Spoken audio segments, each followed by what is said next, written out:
A dragon bonding movie, hate to see me coming. Okay, so to let you know, I have seen the original movies. I saw the first two original movies, but I haven't seen them in a very, very long time. All I can remember is that I thought they were very good. They were very well done. And so I'm gonna come at you with this review as somebody with that background. I don't have all of the single details fresh in my mind of the original, so this will not be a comparison video. I'm coming to you with knowing that this is pretty much a standalone film. Obviously it's a live action remake, but I don't remember everything from the original, so I'm gonna come to you as if I'm talking about like a brand new film that came out. You guys, this was so good. Now, what is it that DreamWorks, they found the magic of, I feel like, what Disney has tried to do with the live action remakes and have not been able to accomplish.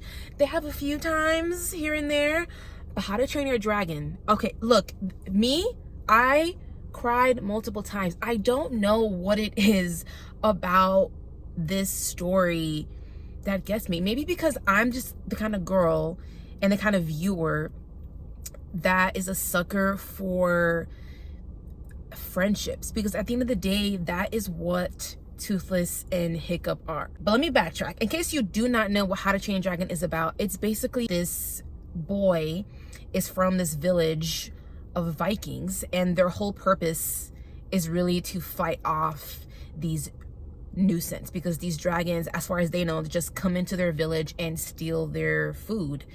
And so they have had to fight them off for many, many years. That is how Hiccup has lost his mom. And Hiccup is the son of the chief of this village. And his dad is played by Gerard Butler. He also originated the role in the original movie. And the chief, the dad, of course, hates these dragons as well. And there is a lot of pressure and expectation on Hiccup. And so you get that father-son dynamic in this movie. And it's one of the things that kept me really invested in this, because these two men, one of them is a boy, but you know, he's pretty much a grown man in this very dangerous world that they live in. They have these different ideologies of these dragons. Hiccup in the beginning starts off wanting to be this dragon slayer because that is what is expected of him, because his father is that. But then his father seemingly doesn't really see that for him. And little do they know, Hiccup has a very different journey ahead of him. And I know that this kid was in the original Black Phone movie, and I think this is his second feature, his big feature, and he was so good. And I know they've already announced the How to Train Your Dragon sequel for next year. I will be there. Yes, this girl will be there. The acting was great. I thought Astrid was really good in this, and Gerard Butler is really good in this. You know, he kind of starts off the movie this kind of, he is very prideful and he thinks he knows what's best and kind of like an angry Viking. And then he goes through this journey towards the end of the film where he and his son reach this understanding, and it was beautiful to see.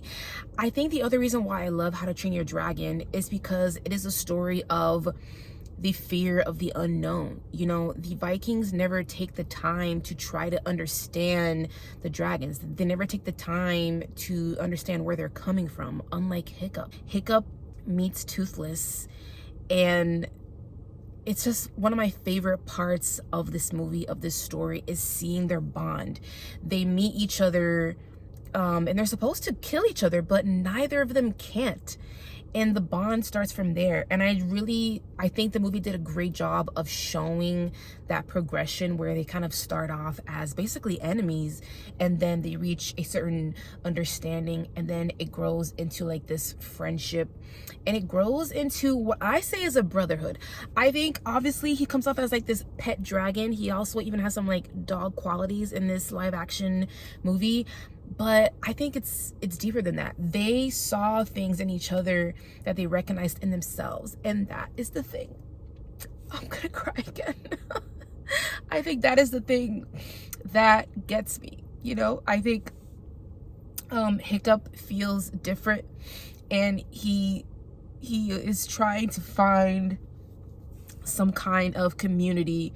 I'm gonna get a hold of myself. Hold on, please. I think there are a variety of things that people take away from this story and these characters, but for me, it's just like, it's just wanting that community. And then it's just a beautiful tale of how eventually the village comes to an understanding, a new understanding of these beasts that they used to kill off for so many years. And I think that is what's just so beautiful about the story. The effects of this were phenomenal. There are aerial shots that make you feel like you are in the movie. I did see it in IMAX, and they're beautiful shots of the sea cliffs and the ocean, and there's flying scenes where Hiccup is on Toothless and they're kind of flying near the ocean, and you feel like you're basically on that dragon. And it's like, I understood why this is now going to be a live action park, because we want to be like Hiccup. We want to be on that dragon riding the skies.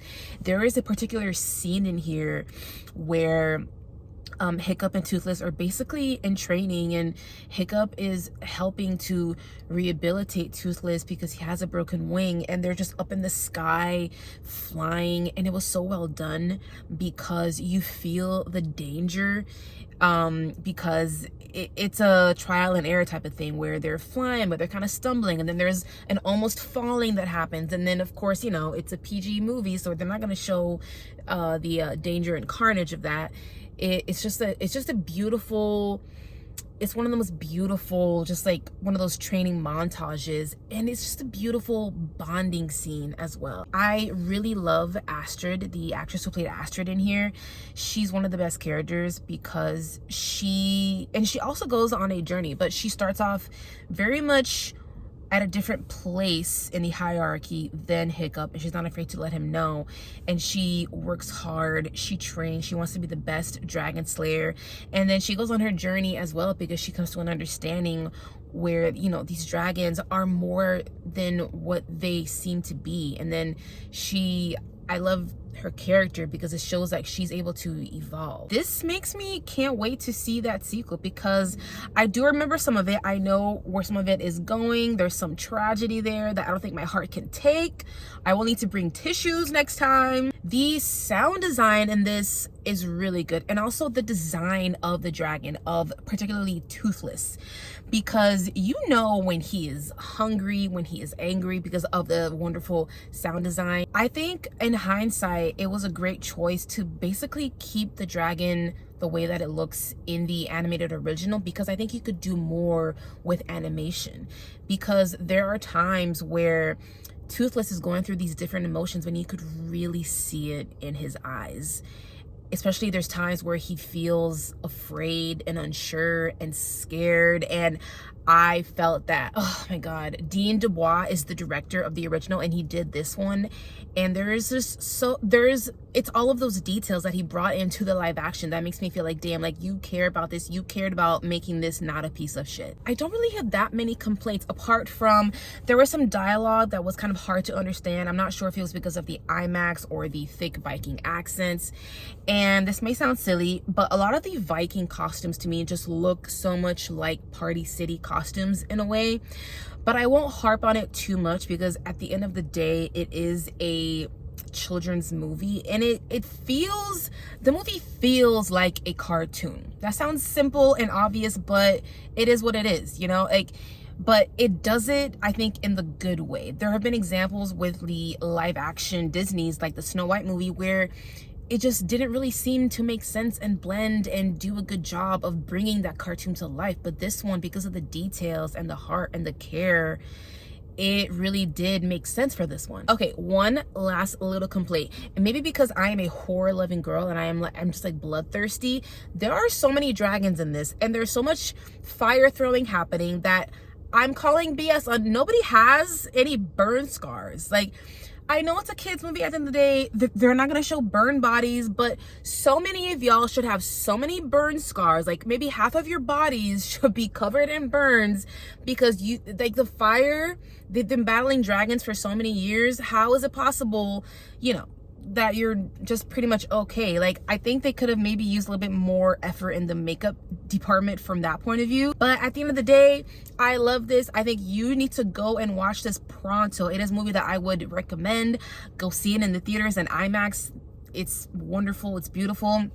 I would watch this again. I recommend. I will score this a 4.5 out of 5 stars. Thank you guys so much for joining me. Please excuse my tears, but this is what the movies are about, okay? They make you want to talk about them. They make you feel, and sometimes they might make you angry, but today I'm happy that I'm able to leave the theater feeling happy. Thank you guys so much again. Please subscribe if you're enjoying my content. Hit the like button. It really helps me out. And leave me a comment, and I'll catch you guys next time.